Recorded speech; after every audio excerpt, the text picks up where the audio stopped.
సనాతన ధర్మానికి ఉన్న శక్తిని నేటి యువత గ్రహించాల్సిన సమయం ఆసన్నమైందని హిమాలయన్ మాస్టర్ స్వామి స్థిత ప్రజ్ఞానంద సరస్వతి అన్నారు. భగవద్గీత వైరాగ్యం కోసం మాత్రమే కాదని, ప్రస్తుతం మనం ఉన్న స్థితి నుంచి ఉన్నత స్థితికి ఎదిగేందుకు ఉపయోగపడే అమూల్యమైన గ్రంథమని ఆయన చాటి చెబుతున్నారు. స్వామి వివేకానంద వాక్కులను స్ఫూర్తిగా తీసుకుని జగద్గురువు శ్రీకృష్ణుడు బోధించిన భగవద్గీతను నేటి తరానికి అందిస్తూ స్పిరిచువల్ సైంటిస్ట్ గా ఖ్యాతిగాంచిన స్వామి స్థిత ప్రజ్ఞానందతో మా విశాఖ ప్రతినిధి మూర్తి ఫేస్ టు ఫేస్. సనాతన ధర్మ వైభవాన్ని చాటి చెప్పే క్రమంలో ఒక యజ్ఞంలా సనాతన సింధు సత్సంగ్ నిర్వహించబడుతోంది. ముఖ్యంగా భగవద్గీత ఉపనిషత్తుల సారం బ్రహ్మసూత్రాలను భావితరాలకు వివరించి మన వైభవాన్ని, యోగుల మహత్యాన్ని చాటి చెప్పేందుకు మన స్వామీజీ ఇక్కడ ఉన్నారు. స్థిత ప్రజ్ఞానంద సరస్వతి స్వామి. ఈయన హిమాలయన్ మాస్టర్గా కూడా పేరుగాంచారు. సన్యాస దీక్ష తీసుకుని మరి అతి చిన్న వయసులోనే మన వైభవాన్ని చాటి చెప్పే ప్రయత్నం అయితే ఆయన చేస్తున్నారు. ఆయన అడిగి మనుషులు తెలుస్తున్నారు. స్వామి, మీరు చెప్పండి, ఈరోజు నేటి యువత మన భారతీయ ధర్మం వైపు మొగ్గు చూపుతోంది. భవిష్యత్ అంతా సనాతన ధర్మం వైపు చూస్తోంది. ప్రపంచ దేశాలు కూడా మన దేశం తాలూకా ఖ్యాతిని గుర్తిస్తున్న పరిస్థితి ఉంది. మీరు ఈ వయసులో సన్యాస దీక్ష తీసుకుని భావితరాలకు మీరేం చెప్పదలుచుకున్నారు? భావితరాలు అన్నారు అంటే ఇప్పుడు మన యొక్క స్థితి, మనం ఎక్కడి నుండి వచ్చాము, మన ఎవరం అనే విషయాల మీద మనం కొంచెం దృష్టి పెడితే ఈ భారతీయ సనాతన ధర్మం అనేది అనంతమైన ఆది అంతము లేనటువంటి ఒక వైభవపేతంగా అయినటువంటి సనాతన ధర్మం అండి. ఈ సనాతన ధర్మంలో మన యొక్క అనంతమైన శక్తి ఇమిడి ఉన్నదండి బీజ రూపంలో. అందువలన ఋషులు, యోగులు ఆ శక్తిని మేనిఫెస్ట్ చేసి, అంటే వ్యక్తపరిచి ప్రకటమవ్వడానికి సానుకూలమైన వాతావరణం కల్పించేవారండి. అది మన దుర్భాగ్యం, మన దౌర్భాగ్యం వశాత్తు అది కొన్ని వందల సంవత్సరం నుండి అది కనుమరుగైపోయిందండి. కాబట్టి ఆ శక్తిని వెలికి తీసే మార్గంలో మనము బయట నుంచి వస్తున్నటువంటి సంస్కృతి సాంప్రదాయాల వైపు మనం మొగ్గు చూడడం వలన ఈరోజు సనాతన ధర్మం యొక్క వైభవం, గొప్పతనాన్ని మనము తెలుసుకోలేకపోతున్నాము. కానీ ఈరోజు మన యువత కూడాను ఆ యొక్క సనాతన ధర్మం యొక్క అఖండమైన అనంతమైన శక్తి గురించి గుర్తించలేకపోగా బాహ్యమైనటువంటి స్థూలమైన దృష్టి, స్థూల వస్తువులు సంపాదించుకోవడంలోనూ కేవలం అంధ అనుకరణతో యువత కూడాను అనేక డ్రగ్స్కి, అనేక చెడు వ్యసనాలకు బానిసైపోవడం వలన వారిలో ఉన్నటువంటి శక్తి పొటెన్షియాలిటీని గుర్తించట్లేదు. కాబట్టి మనం ఏం చెప్తున్నామంటే భగవద్గీత ఏదైతే ఉందో అది కేవలం సన్యాసులు అయిపోవడానికో ఏదో కాదండి. ఏ స్థితిలో ఉన్నారో, మీరు ఎక్కడ ఏ స్థితిలో ఏ పని చేస్తున్నారో దాంట్లోనే ఒక పూర్తిగా మీ శక్తి సామర్థ్యాన్ని వెలికి తీసే ఆ యొక్క జ్ఞానమే భగవద్గీత. అందువలన భగవద్గీత ఎలా ఉంటుందంటే ఈరోజు మనకి సూర్యుని యొక్క కిరణాలు అనంతంగా వ్యాపించి ఉంటాయి కాబట్టి దాంట్లో ఏం పెద్ద శక్తి ఉండదండి. కానీ ఒక భూతద్దం, ఒక మ్యాగ్నిఫైడ్ గ్లాస్ తీసుకొచ్చి ఎలాగైతే ఒక్క దగ్గర మనం ఫోకస్ చేస్తే ఎలాగైతే పేపర్ కాలిపోతుందో, అదేవిధంగా నదిలో నీరు ఎంతో ప్రవాహం కొట్టుకుపోతుంటే ఆ నీరు వల్ల ఎటువంటి ఉపయోగం ఉండదండి, సముద్రంలో కలిసిపోతుంది. కాబట్టి దానికి అడ్డకట్ట వేయాలండి. అడ్డకట్ట వేస్తే మరి ఆ నీరు వచ్చి గ్రామాలన్నీ ముంచేస్తుంది కదండి. అలా కాకుండా దానికి కాలువలు, కెనాల్స్గా సిస్టమ్ చేసి ఇరిగేషన్కి, త్రాగునీరుకి ఎలాగైతే వాడుతున్నామో ఈ అనంతమైన శక్తి మన మనస్సులో ఉందండి. ఈ సృష్టికి, ఈ విశ్వానికి కారణమైనటువంటి శక్తి ఏదైతే ఉందో ఆ శక్తి మన మనస్సులో దాగి ఉన్నది. అది ఎలా ఉందంటే పాలలో వెన్నగా దాగి ఉన్నది. ఆ మనస్సును గనక మీరు ఒక అంతఃకరణ శుద్ధితోని, ఒక ఏకాగ్రతతో మీరు ఎప్పుడైతే మనస్సుని ఒక మాస్టరీ అవుతారో, కంట్రోల్ చేయగలుగుతారో దాని నుండి అనంతమైన శక్తి వస్తుందండి. ఎందుకంటే స్థూలంగా ఉన్నదానికంటే సూక్ష్మలో అధిక శక్తి ఉంటుందండి. ఈరోజు ఆటం బాంబులు అంటే ఏంటండి? ఆటం ఏం పెద్ద ఎవరెస్ట్ శిఖరం కాదండి, అత్యంత సూక్ష్మమైనటువంటి కణాలండి. వాటి వలన వచ్చిన శక్తి చూడండి. హిరోషిమా, నాగసాకి లాంటివంటి రెండవ ప్రపంచ యుద్ధంలో అనేక పట్టణాలు, దేశాలు దగ్ధమైపోయినాయి. అంటే అత్యంత సూక్ష్మంగా ఉన్న మనసుకి అనంతమైన శక్తి ఉన్నదన్నమాట. అందువలన ఈ ఇంద్రియములు ఏదైతే ఈ చూడడానికి, వినడానికి, రుచులకి, ఈ యొక్క స్పర్శలో రాసుకొని పూసుకోవడానికి ఏదైతే మన యువతీ యువకులు ఈ ఆకర్షణలకు లోనైపోయి భ్రమలో పడిపోయి వారి యొక్క అనంతమైన శక్తి సామర్థ్యాలని, జ్ఞానాన్ని గ్రహించలేకపోతున్నారు. ఎందుకు గ్రహించలేకపోతున్నారంటే ఈరోజు మన విద్య, మన ఎడ్యుకేషన్ అనేది కంప్లీట్లీ డైల్యూట్ అయిపోయిందండి. ఎందుకు ఎందుకంటే ఇది మొఘలుల కాలం కంటే ముందు నుంచి, అలాగే మన బ్రిటిష్ వాళ్ళు ఏదైతే ఫారినర్స్ మన రూల్ చేశారో వాళ్ళు పూర్తిగా మన సంస్కృతి, మన సంప్రదాయము, మన విద్యని పూర్తిగా చిన్నాభిన్నం నాశనం చేసి వారి యొక్క మిడిమిడి జ్ఞానంతో ఉన్నటువంటి భౌతికమైనటువంటి అభివృద్ధే పరమ లక్ష్యంగా, అదే శాశ్వతమైన భావనతో మన భారతదేశం మీద కూడాను ఆ విద్య రుద్దారు. కానీ ఆ విద్య వలన శాశ్వతమైనటువంటి మానసిక ప్రశాంతత కానీ, భద్రత కానీ, ఆనందం కానీ, ప్రేమ కానీ లేవు. అందువలన మనోవికాసం, బుద్ధి వికాసం లేని విద్యను మనం అభ్యసించి కేవలము డబ్బుల కోసము, ఉద్యోగాల కోసం వెంటపడి ఆ విద్యను అభ్యసిస్తున్నాము. అందువలనే ఈరోజు ప్రొఫెసర్లు కానీ, ఐఏఎస్, ఐపీఎస్, ఎవరైనా సరే, డాక్టర్, ఇంజనీర్లు కూడా ఆ కేవలము వారి ఉద్యోగాలకి, వారి యొక్క ఆఫీసు వర్కులకే పరిమితమై ఉన్నాయి తప్ప ఎటువంటి ఒక వ్యక్తిగతంగా ఒక బుద్ధి, మనస్సు, దాని యొక్క గొప్పతనాన్ని తెలుసుకొని ఆధ్యాత్మికంగా ఉన్నతమైనటువంటి ఈ సృష్టికి ఆధారభూతమైన శక్తిని తెలుసుకోలేనటువంటి అత్యంత దౌర్భాగ్య స్థితిలో ఉన్నాయి. కాబట్టి నేను విద్యార్థులకు ఏమి చెప్తున్నానంటే, ఈరోజు మీలో అనంతమైన శక్తి దాగి ఉన్నది. కానీ కేవలం పైనటువంటి అంధ అనుకరణ, ఒక జస్ట్ ఇమిటేషన్ స్థితిలో వెళ్ళిపోతున్నారు. అందువలన నిరాశ, నిస్పృహలకు లోను కాకుండా మీలో అనంతమైన శక్తిని వెలికితీసే ప్రయత్నంలో ఉండండి. అంటే ఎలా ఉండాలి? మీ యొక్క do your duty, don't expect results అని చెప్పారు భగవద్గీతలో. ఎందుకని చెప్పారంటే, మనం ఏ డ్యూటీలో ఉన్నామో దాని 100% మనం ఇన్పుట్ ఇస్తేనే 100% అవుట్పుట్ వస్తుంది. కానీ మనం ఇన్పుట్ ఇచ్చే క్రమంలోనే మన అవుట్పుట్ గురించి ఆలోచిస్తే 100% ఇన్పుట్ ఇవ్వలేకపోతున్నాము.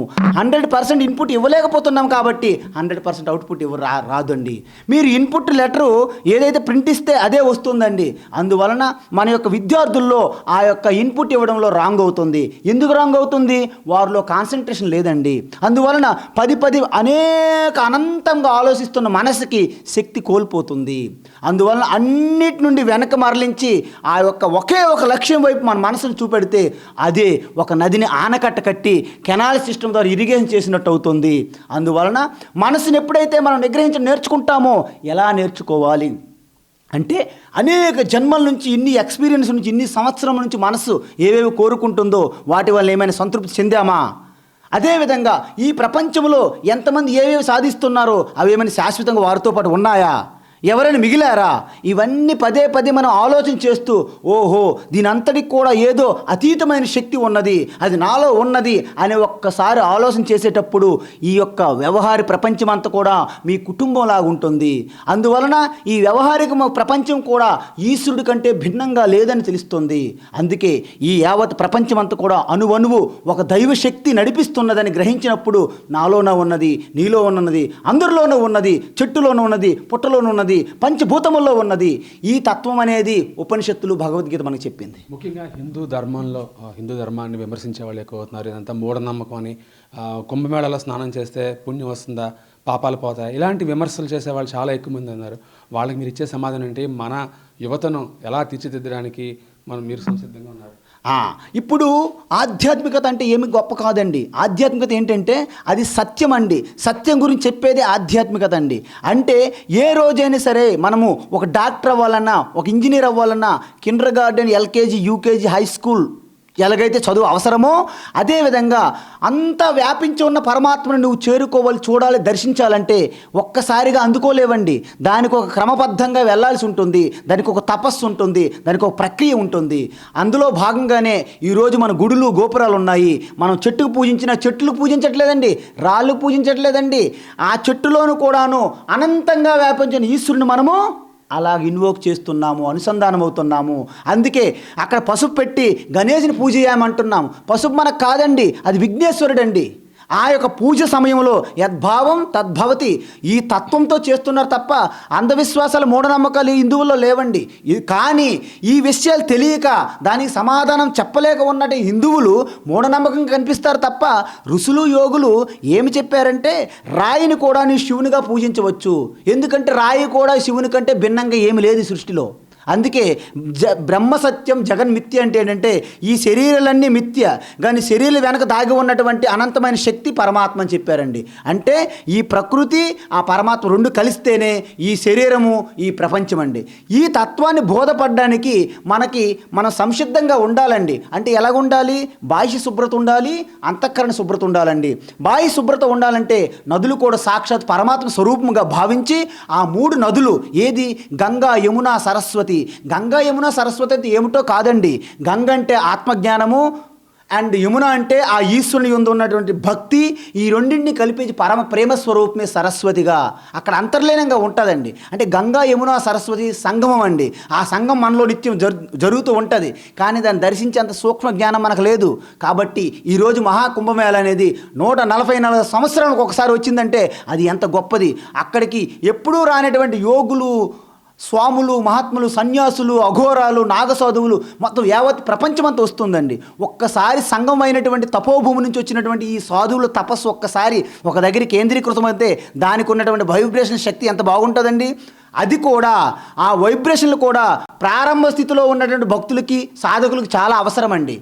జ్ఞానులకి, మహాత్ములకి కుంభమేళ నుంచి ఏమి శక్తులు, వైబ్రేషన్లు రావండి, కానీ ఆరంభంలో ఉన్నటువంటి సాధకులకి, భక్తులకి అది ఒక ఇన్స్పిరేషన్ అండి, అది ఒక మార్గదర్శనం, అదొక స్ఫూర్తి. అందువలన ఈ సనాతన ధర్మంలో చేస్తున్న ప్రతి పూజకి, ప్రతి యజ్ఞానికి, ప్రతి అభిషేకానికి, ప్రతి సాధనకి, ప్రతి తపస్సుకి ఒక అంతర్లీనమైనటువంటి అర్థం ఉంటుందండి. రహస్యం, గోప్యమైనటువంటి తత్వం ఉంటుంది. దాన్ని సింబాలిజం అంటారండి. అందువలన మనం చూస్తున్నటువంటి ఏ బాహ్యమైన స్థూలకమైన రూపాలు మాత్రమే కాదండి, వాటి వెనక రహస్యమైన తత్వం ఉంది. కాబట్టి కుంభమేళా గురించి ఎంతో తత్వం కూడా ఉన్నప్పటికీ బాహ్యంగా అక్కడికి వెళ్ళినప్పుడు నేను పరమాత్మలో కలుస్తున్నాను, పరమాత్మ దర్శనం పొందుతున్నాను అనే ఒక భావనతో వెళ్తున్నారు. కాబట్టి తప్పకుండా వారిలో ప్యూరిటీ వస్తుందండి, అంతకన్నా శుద్ధి కలుగుతుంది, వారి తపశ్శక్తి వస్తుంది. ఆ తపస్సు ఎప్పుడు వృధా పోదండి.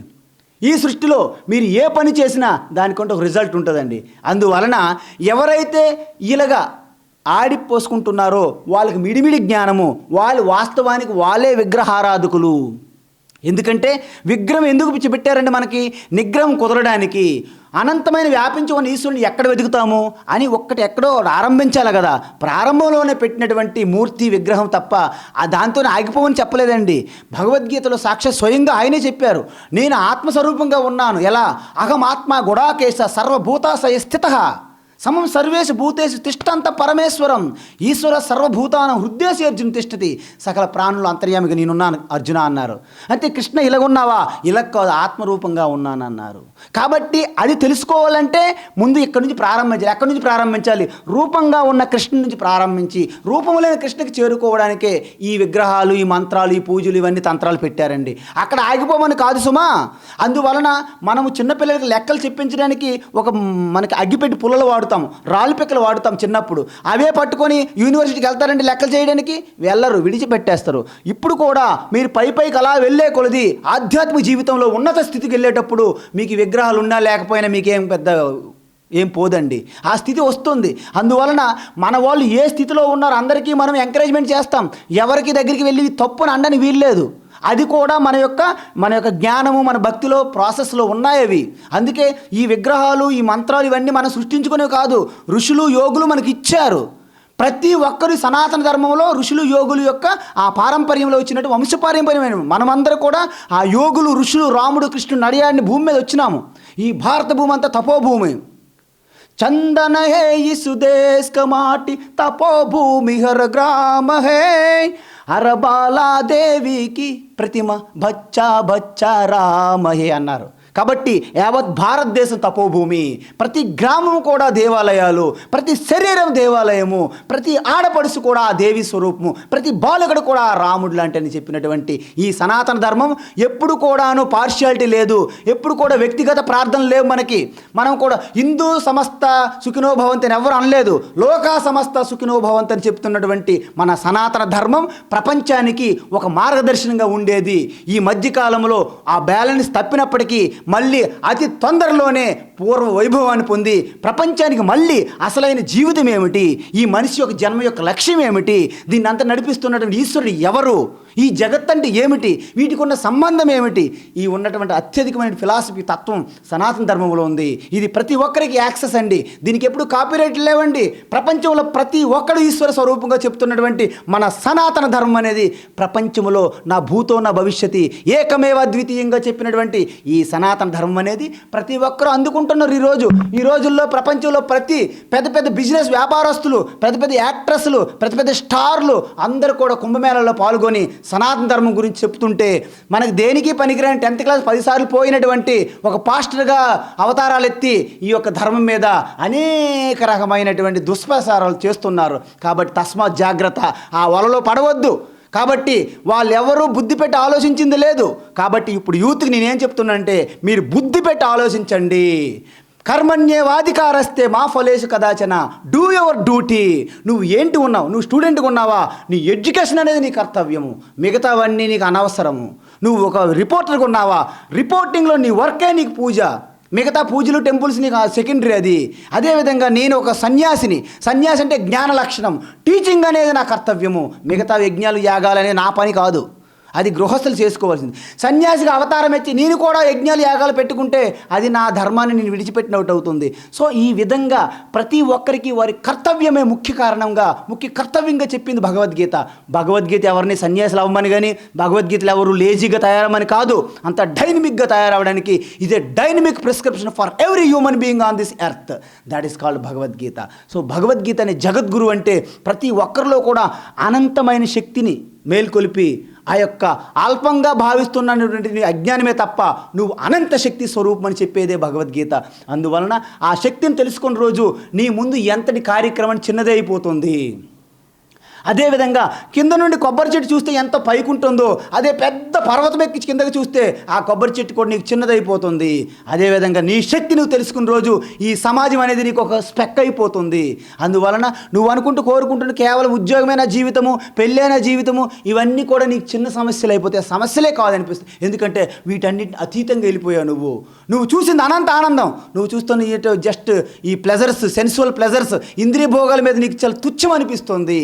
ఆ విధంగా ఉన్న ఋషులు యోగులే కౌపీనవంత కలుభాగ్యవంత అని అనంత ఆనందాన్ని పొందినటువంటి ఆ శ్రీకృష్ణ పరమాత్మకి ఎప్పుడు కూడా రాజ్యాలేమి లేవు, కానీ ఆయన ఎప్పుడు కూడా ఆరాధ్యులే. అదేవిధంగా ప్రతి మనిషిలో కూడాను ఆ డివినిటీ దాగి ఉంది. అందుకే స్వామి వివేకానంద ఏమంటారంటే, every life potentially divine, our duty to manifest divinity within అన్నారన్నమాట. అందువలన దానికోసం ఉత్తిష్ట జాగ్రత్త ప్రాప్యవరాన్ని బోధతని చెప్పింది కఠోపనిషత్తు. అందువలన arise awake, stop not till reach the goal అని చెప్పినటువంటి ఆ వివేకానంద మీకు స్ఫూర్తి కావాలి. ఆ రాణి ఝాన్సీబాయ్, లక్ష్మీబాయ్, ఆ రుద్రమదేవి, అదేవిధంగా శంకరాచార్య, బుద్ధ, రామ, కృష్ణ, ఛత్రపతి శివాజీ, ఇలాంటి వాళ్ళు ఎంతోమంది స్ఫూర్తి కావాలి. అంతే తప్ప మనకు సినిమా స్టార్ల స్ఫూర్తి కాదు, పొలిటీషియన్ స్ఫూర్తి కాదు. ఈ విధంగా యువతి యువకులకి ఈ గొప్ప ఒక ఆరాధ్యులు రోల్ మోడల్ అయినటువంటి వీరిని మనము రోల్ మోడల్గా చూపెట్టాలి. మీలో ఉన్న అనంతమైన శక్తిని వెలికి తీయండి. మీరు భయపడవద్దు, ధైర్యంగా ముందుకెళ్ళండి. ధైర్యమే లైఫ్, భయం అనేది మృత్యువుతో సమానము. కాబట్టి ప్రతి ఒక్కరికి అవకాశాలు ఎవరో ఇస్తున్నారు, ఎదురు చూడక్కర్లేదు. మన శక్తిని మనం తెలుసుకుంటే మనమే అందరికీ అవకాశాలు ఇస్తాము. మీరు ఎవరి మీద ఆధారపడక్కర్లేదు, మన మీద అందరూ ఆధారపడాలి. నాకెవరు సాయం అక్కర్లేదు, నేనే అందరూ సాయం చేస్తాను అనే స్థితికి మీరు ఎదిగిన రోజు ఆ రోజుని భారతదేశం అనేది ప్రపంచాన్ని శాసించే ఆధ్యాత్మిక శక్తిగా ఎదుగుతుంది.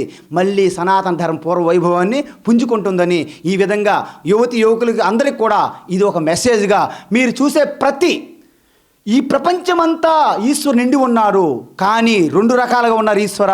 కనిపిస్తున్నటువంటి ప్రకృతి స్వరూపం ఒకటైతే కనిపించిన చైతన్య స్వరూపం ఇంకొకటి ఉంది.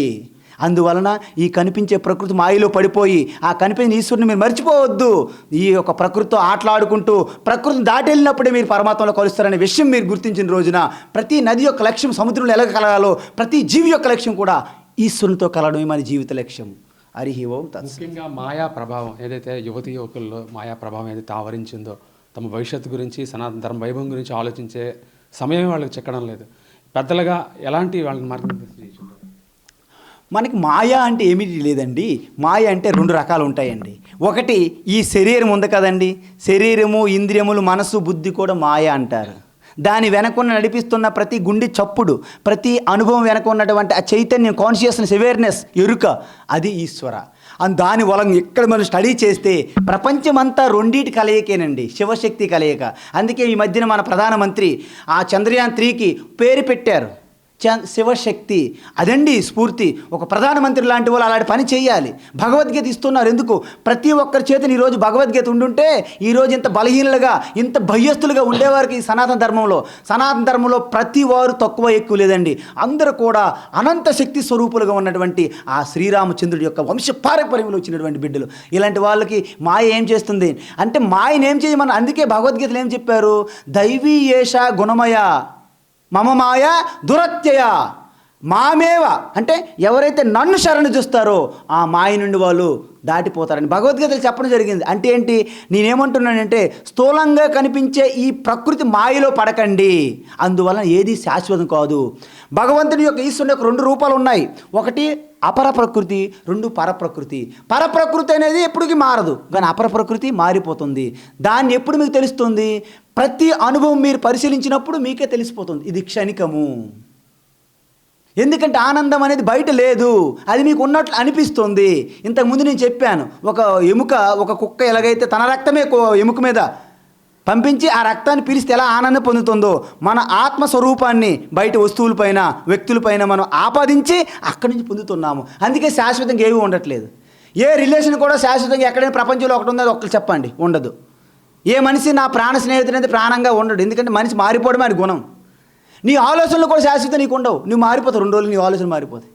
ఇవన్నీ మారిపోతున్న వాటిని గట్టిగా పట్టుకొని మారొద్దు అంటే మన అజ్ఞానం అవుతుంది అది. కాబట్టి ఈ సూత్రం రహస్యం మీ లోపల ఉండి మీరు అందరితో ప్రేమగా ఉండాలి. ఎందుకు? ప్రతి ఒక్కరిలో కూడా పరమాత్మ ఉన్నదిగా. పరమాత్మ ప్లస్ మారుతున్న ప్రకృతినే మాయ అంటారు. కాబట్టి అలాంటప్పుడు నేను శరీరం కాదు, మనసు, బుద్ధి, ఇంద్రియములు కాదు, కానీ నేను వాడుకుంటున్న సాధనాలు అని అనుకున్నారు అనుకోండి, దీన్ని కూడా మీరు నిర్లక్ష్యం చెయ్యరు. ఒక కారుని మీరు వాడుతారు, కారుని రోడ్డు మీద వదిలేస్తారా? కారును కూడా ఎంత జరభద్రంగా వాడుకుంటారో వీటన్నిటిని వాడుకొని మారినటువంటి దైవతత్వాన్ని మీరు చేరుకోవడమే మానవ జన్మ లక్ష్యము. దాంట్లో భాగంగానే మీకు ఎన్ని పేరు ప్రతిష్టలు, ఎన్ని పొజిషన్ వచ్చినా పోయినా మీరు వాటి మీద చింతించరు. ఎందుకంటే మారిన పరమాత్మ మీ యందు ఉన్నారు ఎప్పుడు కూడా. అది ఆల్రెడీ రిజర్వ్డ్ ఉంటుంది అనమాట. అందుకే మనకు ఆయిల్ కూడా ఎప్పుడు వెళ్ళేటప్పుడు రిజర్వ్లో పెట్టుకొని జర్నీ చేస్తుంటాం. అది ఉన్నది ఎప్పుడు పోదు, కానీ వచ్చిందంతా. అందుకే మనం ఎప్పుడైతే జనరేటరు, యూపీఎస్ పెట్టుకుంటామో పవర్ మీద పెద్ద డిపెండ్ అవ్వరు చాలామంది. వస్తుంది పోతుంది, ఉన్నప్పుడు వాడతాం, పోయినప్పుడు జనరేటర్ ఆన్ చేసుకుంటాం. మనలో కూడా జనరేటర్ అనే పరమాత్మ శక్తి ఉన్నది. తర్వాత ప్రపంచం అనే అనుభవాలు ఉంటాయి. అనుభవాలన్నీ మీరు వాడుకుంటారు, అందరినీ రెస్పెక్ట్ ఇస్తారు, అందరినీ ప్రేమిస్తారు, కానీ వాళ్ళు వదిలేసినా మీ జనరేటర్ ఆన్ చేసుకుంటారు. అదే పరమాత్మ మీకు తోడు ఉంటుంది. అందువలన మీలో ప్రతి ఊపిరి వెనక్కి కూడా ఈశ్వరుడు ఉంటాడు. ప్రతి శ్వాసలోనూ ఈశ్వరుడు ఉన్నది. మీ శ్వాస వదిలినప్పుడు ఈశ్వరులో మీరుంటారు. మీరు శ్వాస వస్తున్నప్పుడు శ్వాసలో ఈశ్వరుడు ఉంటారు. మీరు శ్వాస విడిచిపెట్టినప్పుడు మీరే ఈశ్వరులో ఉంటారు. ఇది రహస్యం. అందువల్ల పోయేదేమీ లేదు, జస్ట్ ముందుకు వెళ్ళడమే. అదే ప్రతి ఒక్క సనాతన ధర్మంలో పుట్టిన ప్రతి ఒక్కరికి మన యొక్క ధైర్యం అనంతమైన. వీఆర్ షేర్, we are lion roaring, we are not like a donkeys or any cats or dogs, like a barking. All barking dogs are there, just barking. Hindu Sanatana Dharma superstition మూఢనమ్మకాలని barking like a dogs, but we don't care. We are like a lion, like elephants. ఏనుగు వెళ్తుంటే అనేక కుక్కలు అరుస్తుంటాయి, కానీ ఏ కుక్క కూడా ఏనుగు దగ్గర రాదు. అదేవిధంగా మీలో ఎప్పుడైతే యథార్థ తత్వాన్ని, సామర్థ్యాన్ని, శక్తిని, భక్తిని, యుక్తిని గమనించిన రోజున ఇలాంటి మూఢనమ్మకాలు అంటున్నటువంటి ఈ మిగతా అంధవిశ్వాసాలు అందరూ కూడాను సనాతన ధర్మంలో కలిసిపోతారనమాట, నదులు కలిసినట్టు. సనాతన ధర్మం అనేది మనం దాన్ని ఉద్ధరించాలని, దాని పూర్తి వైభవం తీసుకురావడాన్ని ఏమీ ఉండదండి. ఎందుకంటే సనాతన ధర్మం ఎప్పుడు కూడా ఉన్నత స్థితిలోనూ, ఉన్న స్థాయిలో ఉన్నది. ఎలా అంటే ఒక సముద్రం ఎప్పుడు కూడా మీరు నీళ్ళతో నింపలేరు, సముద్రం నీళ్ళు తీయలేరు. కానీ ఆ యొక్క కెరటములు, అలలు, బొడుగులు వస్తుంటాయి, ఎగిసి పడుతుంటాయి, కలిసిపోతుంటాయి. మిగతా మతాలు, విశ్వాసాలన్నీ కెరటాలు లాంటివి. సనాతన ధర్మం అనేది సాగరం అనేది. కాబట్టి సనాతన ధర్మానికి వేరే మతాలతో కంపేర్ చేయడం అనేది మన సనాతన ధర్మాన్ని తక్కువ చేసినట్టు అవుతాము. కాబట్టి ఈ విషయం కూడా మనం గుర్తుంచుకోవాలి. అదేవిధంగా ఈ సనాతన ధర్మములో ప్రపంచమంతా సనాతన ధర్మమే. ఎందుకంటే ప్రపంచమంతా మన కుటుంబంగా భావించి చెప్తున్నటువంటి ఆ జ్ఞానమే సనాతన ధర్మము. అది వసుదైవ కుటుంబకము, లోకా సమస్త సుఖినో భవంతు. అందరి మంచిని, అందరి సంతోషాన్ని కోరుతున్నది సనాతన ధర్మము. కాబట్టి సనాతన ధర్మంలో ఈరోజు ఎన్ని మతాలు, విశ్వాసాలు ప్రపంచంలో ఉన్నా వాళ్ళందరూ కూడా ఒకప్పుడు సనాతన ధర్మమే. మళ్ళీ ఒకప్పటికి సనాతన ధర్మంలోకి చేరుతారు. ఇది సత్యం సత్యం. కాబట్టి మనము వాటిని ఊహించుకొని భయపడాల్సిన పని లేదు. ఇది జస్ట్ సంక్రమణం టైము, ఇది ఒక సంక్రాంతి లాంటిది.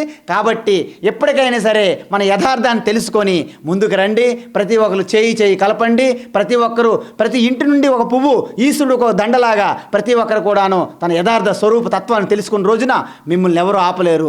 ఆకాశమే హద్దులుగా మీరు ముందుకు పోవాలి. అదే అసలైనటువంటి సనాతన ధర్మం. Thank you sir.